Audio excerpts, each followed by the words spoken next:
করেছো আর একটা যুবতীশালী হুন্ডার পাশে নিয়ে ফিল্ডিং মারা জায়েজ?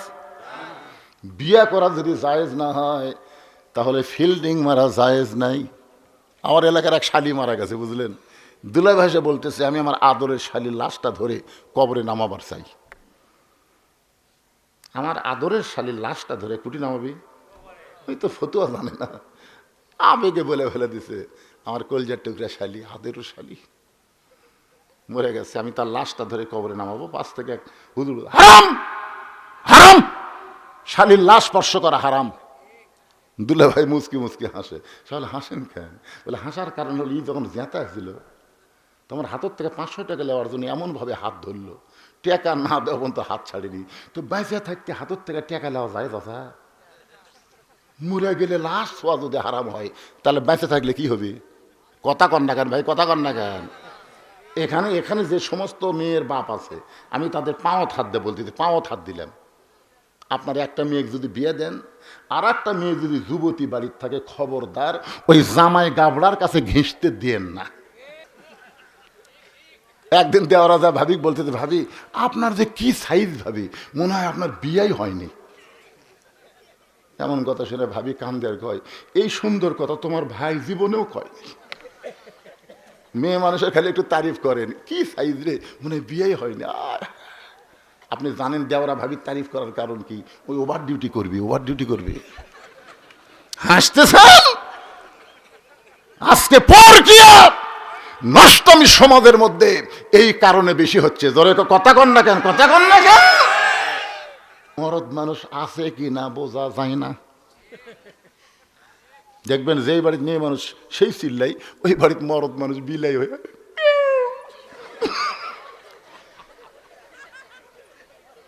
আচ্ছা আপনারা বলেন তো, আপনাকে এই প্রসাদখালি যখন ঝগড়া লাগে, মরদ মানুষের কথা শোনা যায়? হাই রে, মেয়ে মানুষের টুটির পাওয়ার ভাই। ঠিক বলেন না? যার বউ ঝগড়া করে ওই জীবনে জান্নাতে যার পারবি না,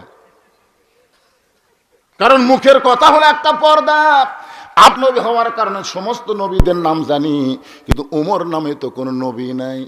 ওমর ফারুক বলবেন, এটা কিসের কাতার? বলে তোমার সামনে যিনি দাঁড়াইছে আমার বাবা দাউদ আলাইহিস সালাম, আর তোমার পিছনে আমি দাঁড়াইছি সুলাইমান।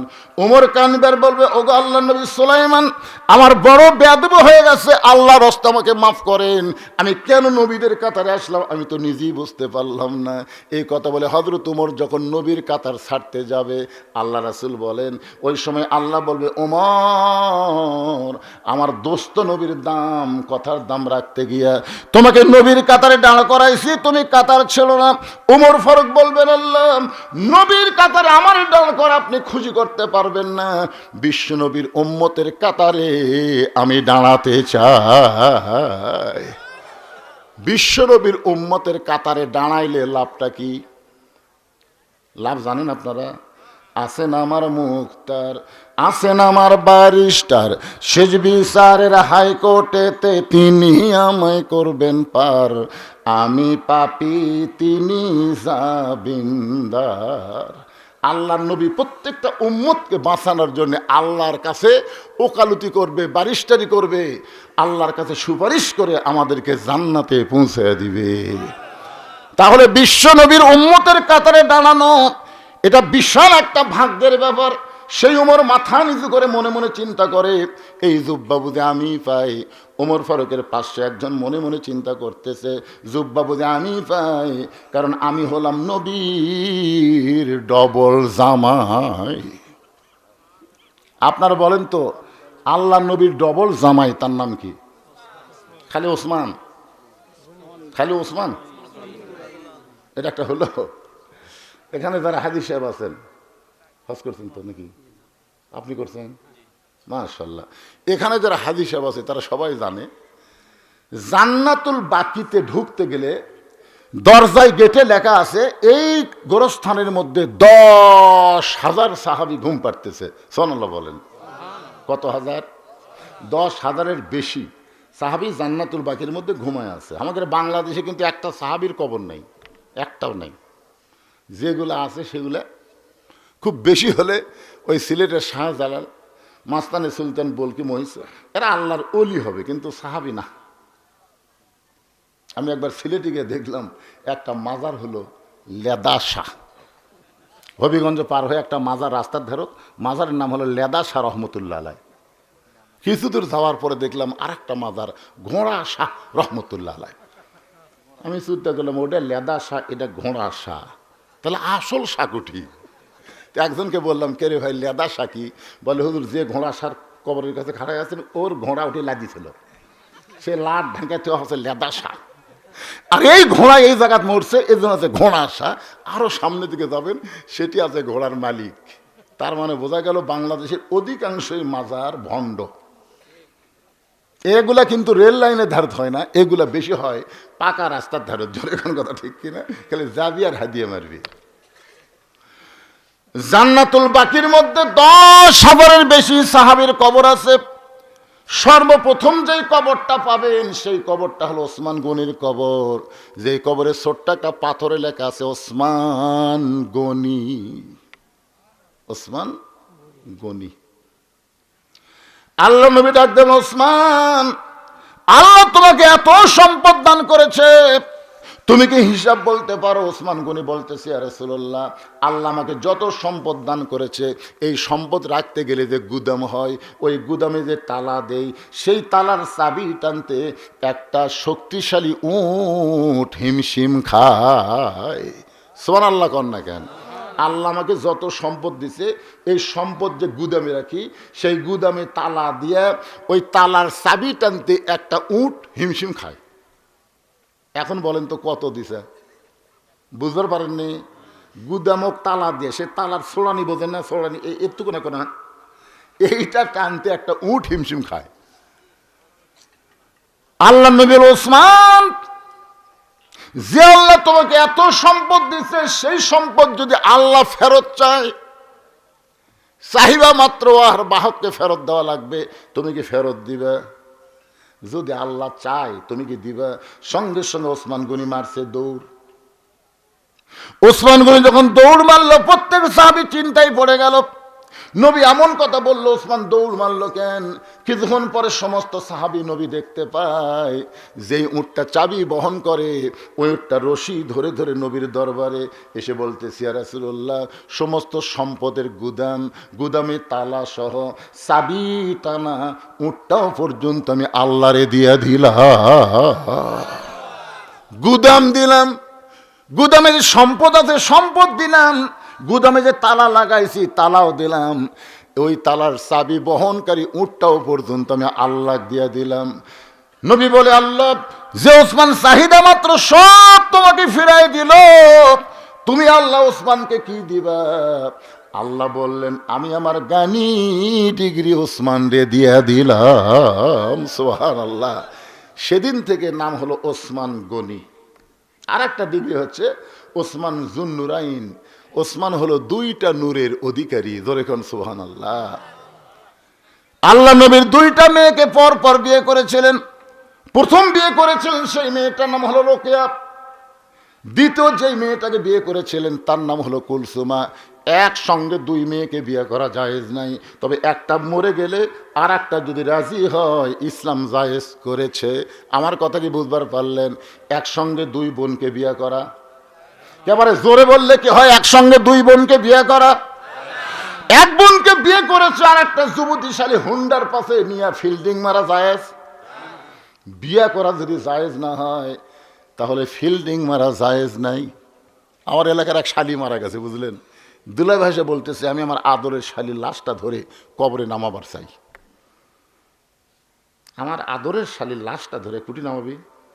ওই তো ফতুয়া জানে না, আবেগে বলে ফেলে দিছে, আমার কলজার টুকরা শালি, আদেরও শালি মরে গেছে, আমি তার লাশটা ধরে কবরে নামাবো। পাশ থেকে এক হুজুর, হারাম হারাম, শালির লাশ স্পর্শ করা হারাম।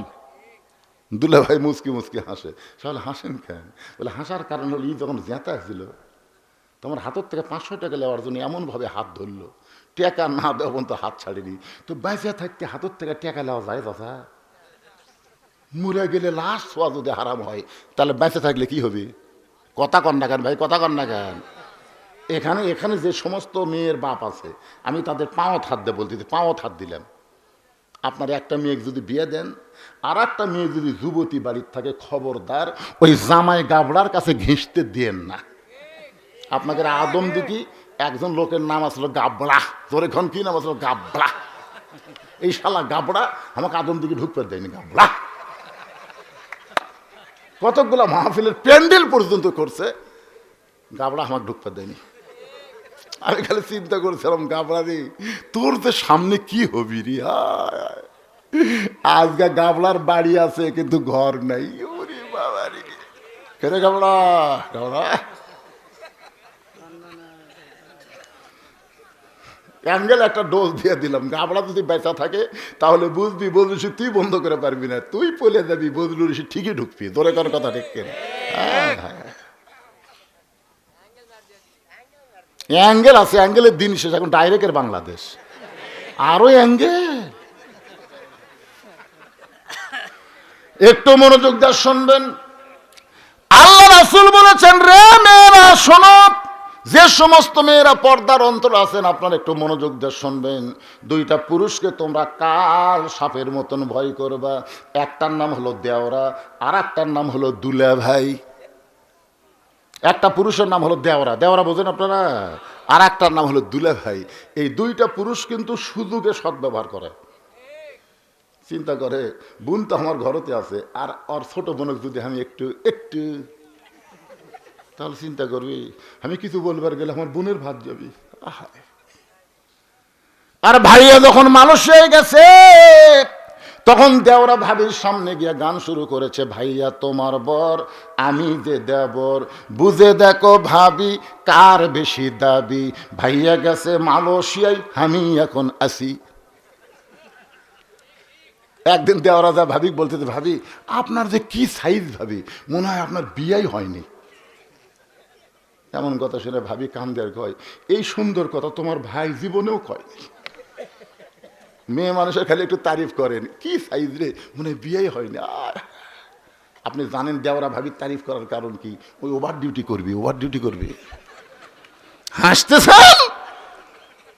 আজকে পরকিয়া নষ্টমী সমাজের মধ্যে এই কারণে বেশি হচ্ছে। জোরে তো কথা কন না কেন, কথা কন না কেন? আমার মায়ের একটু মনোযোগ দিয়ে শুনবেন। ওসমান গনি আল্লাহ নবীর দুইটা মেয়েকে বিয়ে করেছেন পরপর। প্রথম যাকে বিয়ে করেছিলেন তার নাম হলো রোকেয়া। রোকেয়া যখন দুনিয়া থেকে বিদায় হয়ে গেল, এরপর যাকে বিয়ে করলেন তার নাম হলো কুলসুমা। এই দুইটা মেয়েকে বিয়ে করার কারণে আল্লাহ তাআলা তাকে একটা ডিগ্রি দিল, সে ডিগ্রির নাম হলো জুন্নুরাইন, দুইটা নূরের অধিকারী। সবচাইতে বড় ডিগ্রি হলো ওসমান গানি, ধরে কান সুবহানাল্লাহ, ওসমান ধনী। আর আমরা কি? এখানে যতগুলো লোক আছে আমরা কি? আল্লাহ কোরআনে বলেছেন, আল্লাহ গানিয়ন ওয়া আনতুমুল ফুকারা। আল্লাহ হচ্ছেন ধনী, আমরা হলাম ফকির। জোরে কান আমরা কি? আরো জোরে, জোরসে বলুন। পর্দার অন্তরালে যারা আছে এরা কি? এরা ফকির।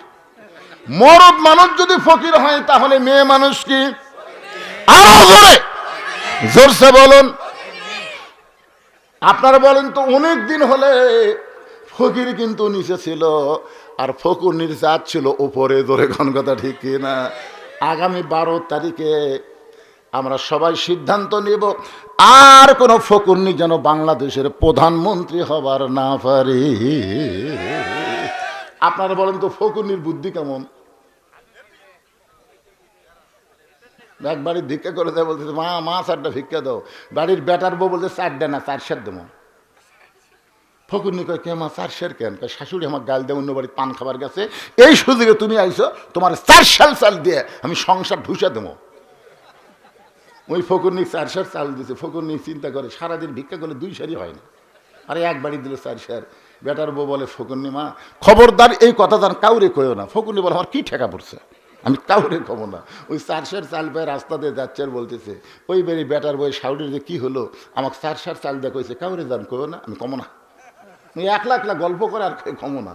একজন জিজ্ঞাসা করে ফকুনের বেড়ে কি হয়েছে, কই বাড়ির বেটার বউ হক চার চাল দিয়ে কইলো কাউরে চান কো না, কাউরে কমো না বাবা, কাউরে কমো না।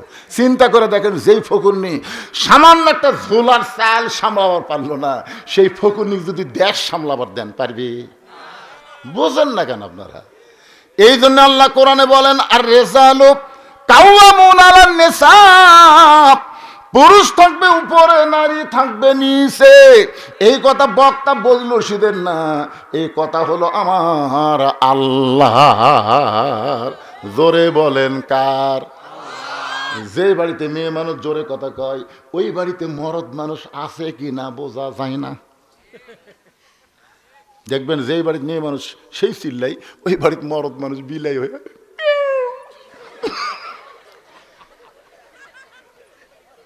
আচ্ছা আপনারা বলেন তো, আপনাদের এই প্রসাদখালি যখন ঝগড়া লাগে মরদ মানুষের কথা শোনা যায়? হাই রে, মেয়ে মানুষের টুটির পাওয়ার ভাই। ঠিক বলেন না? যার বউ ঝগড়া করে ওই জীবনে জান্নাতে যার পারবি না। কারণ মুখের কথা হলো একটা পর্দা। আপনার বউ ঝগড়া করার কারণে তার পর্দার খেলাফ হয়ে গেল। রাসূল বলেছেন, দায়ুসুলা ইয়াদখুলুল জান্নাত, দায়ুস কোনোদিন জান্নাতে যাবার পারবে না। এই জন্য আমার মা বোনদেরকে আমাদের সাইদের মধ্যে রাখার দরকার আছে না নাই? আমার মায়েদের জন্য বলতেছি, মা আপনাদের বেশি ওয়াজ শোনা লাগবে না, একটা আমল করবেন। আল্লাহ কোরআনে বললেন, অকরনা ফি বুয়ুতিকুন্না ওয়ালা তাবাররাজনা তাবাররুজাল জাহিলিয়াতিল উলা। আল্লাহু আকবার। ওসমান গনি মনে মনে চিন্তা করে, জুব্বা বুঝে আমি পাই, আমি হইলাম আল্লাহ নবীর ডবল জামাই। ওসমান গনির পাশে একজন বসে বসে মনে মনে চিন্তা করে, এই জুব্বা তো আমি পাবো, এই জুব্বা তো আমি পাবো। তার নাম হলো হযরত আলী। ধরে বলেন নাম কি? আবু বকর কি চিন্তা করতেছে? জুব্বা বুঝি আমি পাই। উমর ফারুক চিন্তা করতেছে, জুব্বা বুঝি আমি পাই। ওসমান গনি চিন্তা করে, জুব্বা বুঝে আমি পাই। কিন্তু হযরত আলী বলতেছে, জুব্বা তো আমি পাবো। হযরত আলী জুব্বা পাবে। আরে মজার ওয়াজ আসতেছে, কি বিপদ রে ভাই। বাড়ি যাবে, গ্যারান্টি দেন যে আমি বাড়ি যাওয়া পারবো।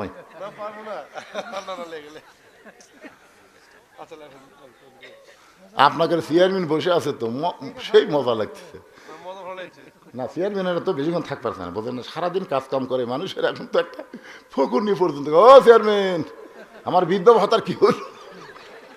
আমি হিসাব করে দেখছি, বাংলাদেশের যত নেতা থাক সবচাইতে বেশি কষ্ট হলো চেয়ারম্যানের। ধরে কার কথা ঠিক? এমপি কিন্তু কেউ কথা কর পারবে না, কিন্তু চেয়ারম্যান, ও চেয়ারম্যান আমার অটো ভ্যানের চাকা ভেঙে গেছে, অটো চেয়ারম্যান তাহলে আমার রাস্তা দিয়ে ঠবি না। ও রে বাবা রে, ভোট নেওয়ার আগে 500 খাইছু, এখন আবার অটো ভ্যান চালাতে পারিস না। কি মনে করতেছেন আগামী নির্বাচন আসতেছে, একটা টাকা খাওয়া আপনার জন্য গু খাওয়ার মতন হারাম। ধরে কথা কর না কেন, কথা কর না কেন? আমি আয়াতে কারিমা তেলাওয়াত করেছি, অবশ্যই ওয়াজ করব। ইন্নাল্লাহা ইয়ামুরুকুম আন তুআদ্দুল আমানাতি ইলা আহলিহা ওয়া ইযা হাকামতুম বাইনান নাস আন তাহকুমু বিল আদল। এই আয়াতের বাংলা অর্থ আমি বুঝাবো। এই কথা কোনোদিনও বলবেন না আমার ভোট আমি দিব, যাকে খুশি তাকে দিব। এইটা কোনো মুসলমানের কথা না। মুসলমানের কথা হলো আমার ভোট আমি দিব, ভালো মানুষ দেখে দিব। ওরকম ঠিক কিনা? এই যে আজকে আমি আশ্চর্য হয়ে গেলাম, প্রধান অতিথির ভাই যে বক্তব্য দিল, মৌলবি ফেল। এই মসজিদ মধ্যে শুনে বলে, হাইরি তো সবই জানে রে, খালি জানে না অবশ্যই মানে। চেহারা দেখলে কিছুটা নূর দেখা যায়। জোরে কর কথা ঠিক কিনা ভাই জান? ভালো মানুষ খালি টুপিয়া লাগাই ভালো মানুষ, জুব্বা লাগাই ভালো মানুষ তা কিন্তু না। সমাজের মধ্যে এমন অনেক ভালো মানুষ আছে যারা নির্বাচনে যদি আসে আপনি কিন্তু প্রতীক দেখবেন না, আপনি ভালো মানুষ দেখে ভোটটা দেওয়া লাগবে। এই ভোটটা হবে আপনার জান্নাত, এই ভোটের কারণে যাওয়া লাগবে জাহান্নাম। যে আয়াতে কারিমা তেলাওয়াত করলাম তার তাফসীর করে আপনাদের বুঝাবো, তবে যেটা বলতেছি একটু মনোযোগ দিয়ে শোনেন। হযরত আলী বলতেছে, এই জুব্বা তো আমি পাবো, এই কথা বলার অধিকার হযরত আলী কেমনে পাইল?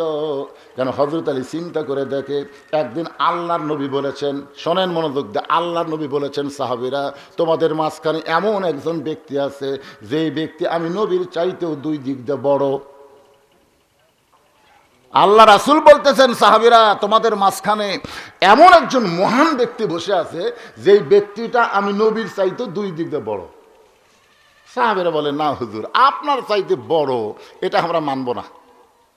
রাসূল বললেন, তোমরা না মানলেও আমি মানতেছি। ওমর ফারুক বললেন, আপনার চাইতে 2 দিক দিয়ে বড়। সেই সাহাবীর নাম কি? রাসূল বললেন, তার নাম হলো হযরত আলী। আল্লাহ নবী বললেন, শোনো বাবা, আদম থেকে আমি নবী পর্যন্ত যত নবী দুনিয়াতে আইছে এই নবীর বইরা জান্নাতে হবে, জান্নাতে যাবে, কিন্তু জান্নাতি নারীদের নেত্রী কোনো নবীর বিবি হতে পারবে না। জান্নাতি নারীদের নেত্রী হবে আমার কলিজার টুকরা ফাতেমা। এই ফাতেমার স্বামী যিনি, তিনি হলেন পৃথিবীর শ্রেষ্ঠ স্বামী। সুবহানাল্লাহ কর না কেন? আল্লাহ নবীর বিবির নাম